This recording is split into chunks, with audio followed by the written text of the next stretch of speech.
The heat that summer in Harlem was not merely a matter of temperature.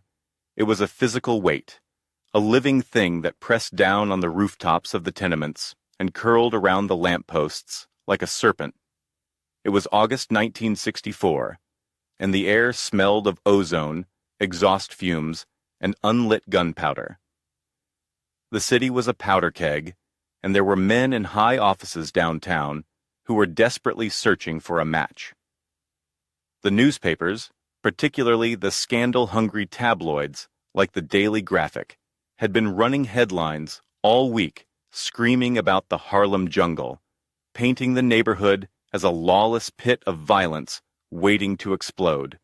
They needed a riot justified budgets, a riot justified brute force, a riot sold papers.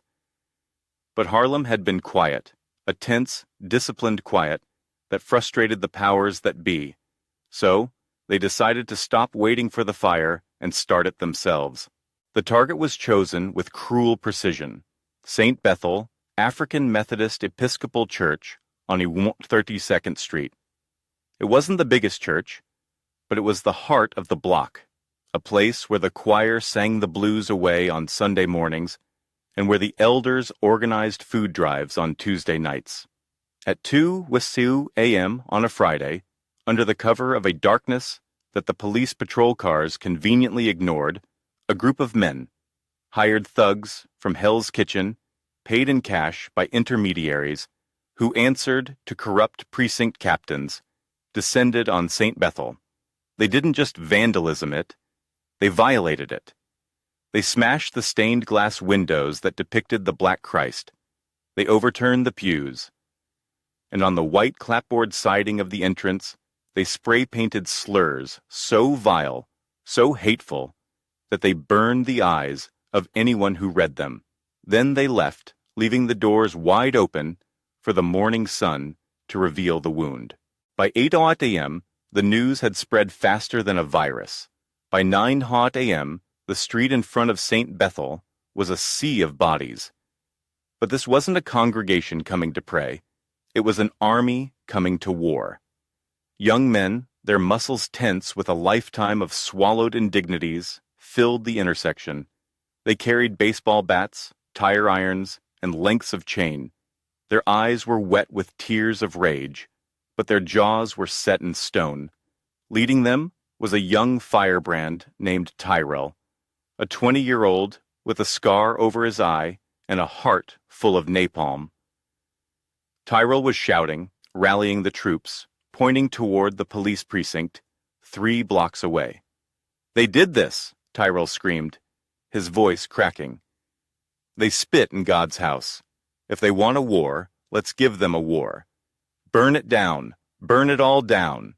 Across the street, parked in an unmarked sedan, sat Detective Sergeant Miller and a photographer from the Graphic. Miller was smiling. He picked up his radio. "Dispatch, we have a code 1013 forming on 132nd. Send the riot squad. Send the wagons. We're going to fill the jails today." The photographer was checking his flash, eager for the shot of a black youth throwing a brick, the money shot that would be on the front page tomorrow, with the caption, "Savages." It was a trap, a perfect psychological mousetrap, designed to snap the neck of the community's dignity. The stage was set. The actors were in place. The script called for blood, but the scriptwriter hadn't consulted the director. Just as Tyrell raised a crowbar high above his head to lead the charge, a low, black Lincoln Continental rolled into the intersection. It didn't honk. It simply nudged its way through the crowd with the slow, inevitable momentum of a glacier. The crowd parted. They knew that car. The Lincoln stopped between the mob and the road leading to the police station. The driver's door opened, and out stepped Ellsworth Bumpy Johnson. He was dressed immaculately in a dark blue suit, a crisp white shirt, and a silk tie. In the midst of the sweating, screaming, chaotic mass, he looked like he was on his way to a board meeting. He walked to the center of the street, standing directly in Tyrell's path. He didn't shout. He didn't raise his hands.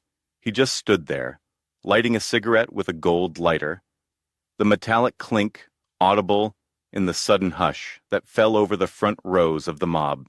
"Move, Bumpy," Tyrell said, his voice trembling with adrenaline. "This ain't business. This is personal. Look what they did." He pointed at the defiled church. "We gotta settle the score." Bumpy took a drag of his cigarette and exhaled a long, thin plume of smoke. He looked at the church, then at the police cars gathering at the end of the block, then finally at Tyrell. "You're right, Tyrell," Bumpy said, his voice calm, conversational. "They did a terrible thing, and right now there is a man named Miller sitting in a car over there, praying to a god he doesn't believe in that you throw that crowbar." "Let him pray," Tyrell shouted, and the crowd roared in agreement. "We'll give him something to pray about." "You're a boxer, aren't you, Tyrell?" Bumpy asked, ignoring the outburst. Tyrell blinked, confused by the non sequitur. "What?" "Yeah. Golden gloves." "Then you know about the Phantom Bell," Bumpy said. He stepped closer, entering Tyrell's personal space. "In the ring, a dirty fighter will sometimes have a cornerman stomp on the floor to make a sound like the bell. Or they'll drop their guard, invite you in. It's a fake signal. They want you to drop your hands, they want you to think the round is over, or that you see an opening, and the moment you react to that fake bell, the moment you lose your discipline and swing wild, that's when they knock you out." Bumpy turned to address the crowd, his voice projecting without shouting, commanding the attention of hundreds. "Look at the corner. Look at the rooftops. You see the cameras? You see the riot gear? They have set the table for a feast, and you are serving yourselves up as the main course. They didn't deface that church because they hate God. They defaced it because they need a picture of you acting like animals. They want you to throw that brick so they can lock you in a cage and say, 'See? We told you they were violent. We told you they didn't deserve rights.' So what do we do?" Someone shouted from the back. "Just take it? Let them walk all over us?" "No," Bumpy said sharply. "We fight. But a grandmaster doesn't fight the way a drunk does. A drunk throws a punch and breaks his hand on the wall. A grandmaster changes the board." Bumpy pointed at the church. "They want to show the world that Harlem is a place of destruction, so we are going to make them show the world something else. Tyrell, put down the crowbar."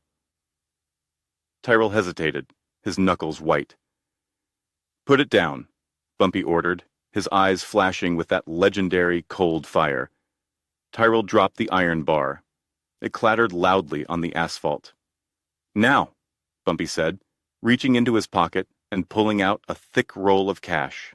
He tossed it to one of his lieutenants, a man named Whispers. "Go to the hardware store on 125th. Buy every can of white paint they have. Buy brushes. Buy turpentine. Buy glass. Bring ladders." He turned back to the crowd. "They broke it in the dark. We will fix it in the light. We aren't going to riot. We are going to work. We are going to make this church more beautiful by sunrise than it was yesterday, and we are going to do it while they watch." The tension in the air shifted. The thirst for blood was replaced by a confusion that slowly morphed into a different kind of resolve. It wasn't the hot, reckless energy of violence. It was the cold, hard steel of determination. The men put down their bats and picked up brooms. They traded chains for scrapers. Within an hour, St. Bethel wasn't a crime scene. It was a construction site. Bumpy organized them like a general. He put the old men on the logistics, bringing water and sandwiches. He put the young, strong men on the heavy lifting, removing the broken pews and sweeping the debris. He put the steady hands on the painting detail. And he made them wear their Sunday best. "Go home," he told them. "Put on a tie. Put on a clean shirt. If we are going to labor for the Lord, we will look like gentlemen." By midnight, the scene was surreal. The police had set up floodlights, expecting to illuminate a brawl. Instead, the harsh white light fell upon 300 black men, dressed in slacks and button-down shirts, silently scraping graffiti off the walls of a church. There was no shouting, no cursing, just the rhythmic swish-swish of brushes and the scraping of wire against wood. It was a symphony of discipline. Detective Miller stood by his car, his mouth agape. The riot squad was standing around, batons limp in their hands, looking foolish. There was no one to hit. There was no unlawful assembly to disperse. This was technically a volunteer community improvement project on private property. The tabloid photographer was pacing back and forth, frustrated. He aimed his camera, but every shot he framed was wrong. He wanted savages. He got saints. He wanted chaos. He got unity. At 3:08 a.m., the graffiti was gone. The walls shone with a fresh, pristine coat of white paint that gleamed under the streetlights. The broken windows had been temporarily boarded up with neat, clean plywood, painted to match the frame. The pews were upright and polished. Bumpy stood on the sidewalk, watching the work. He hadn't lifted a brush himself. Kings don't lay bricks, they lay the vision. But his presence was the mortar that held the operation together. Tyrell walked up to him, his shirt covered in paint, sweat dripping from his nose. The rage was gone from his eyes, replaced by a strange, exhausted pride. "It looks good, Bumpy," Tyrell said. "It looks better than good," Bumpy corrected. "It looks like dignity." Then, Bumpy saw the reporter from the Daily Graphic trying to sneak away. "Hey," Bumpy called out. The reporter froze. Bumpy walked over, gesturing to the gleaming church and the army of silent, dignified men standing before it. "You came here for a story," Bumpy said. "Don't leave without it. Take the picture." The reporter looked at Miller, who turned away in disgust, then looked back at Bumpy. He raised his camera. Flash. He took another. Flash. He captured the image of Tyrell, standing tall with a paint roller like a scepter. He captured the image of the elders, serving coffee to the workers. He captured the image of a community that refused to be broken. The next morning, the headline in the Daily Graphic was not the one Miller had paid for. There was no riot in Harlem. Instead, buried on page 4, but undeniable, was a photograph of the restoration with the caption, "Harlem residents restore vandalized church in night of vigil." They couldn't spin it. The visual evidence of their dignity was too overwhelming. The fake bell had rung, but the fighter hadn't flinched. That evening, Bumpy sat in his office at the back of the Blue Note. Tyrell was there, sitting opposite him, looking at his hands, which were still speckled with white paint. "We didn't get them back, though," Tyrell muttered. "The guys who did it, they got away." Bumpy poured 2 glasses of cognac. He slid one to the young man. "Did they?" Bumpy asked. "Think about it, Tyrell. Their goal was to make us look like animals, so they could justify treating us like animals. Instead, we made them look like incompetent vandals. And we looked like the protectors of civilization. We didn't just beat them, kid. We humiliated them. And we did it without giving them a single drop of our blood." Bumpy leaned back, swirling the amber liquid. "In this life, you will hear many fake bells. People will spit on you, lie about you, try to drag you into the mud with them. They want you in the mud, because in the mud, you look just like them. But you must be the fighter who waits. You wait for the real opening. And the real opening isn't their face. It's their mind. Yesterday, you wanted to break their bones. Today, you broke their narrative. That, my son, is a knockout." The lesson of St. Bethel became a cornerstone of the Bumpy Johnson mythos. It wasn't just about being tough. Any thug with a gun could be tough. It was about being smart. It was about emotional intelligence before there was a term for it. It was the understanding that when you are a black man in America, Your anger is a weapon that is often turned against you, but your dignity is a shield that no amount of police brutality can crack.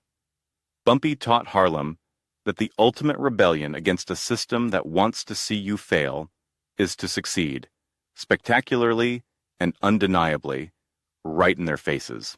Years later, when the riots of the late 60s eventually did tear through other cities, the blocks under Bumpy's control often remained islands of relative calm. Not because he ruled with an iron fist, though he did, but because he had instilled a deeper discipline.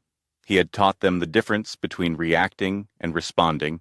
He had taught them that a king does not howl at the dogs barking at the gate.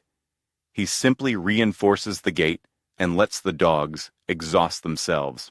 The church still stands today, and if you scrape away enough layers of paint on the siding near the entrance, you might find a microscopic trace of the white lead paint from 1964, a hidden layer of history that serves as a reminder. The loudest noise isn't the explosion of a bomb, but the unified silence of men who know their own worth. The fake bell rang, but Harlem didn't blink. That was the night the thugs became the architects, and the gangster became the guardian. And in the chess game of the streets, that move was worth more than 1,000 pawns. It was the move of a king who knew that sometimes the most powerful fist is the one you never throw.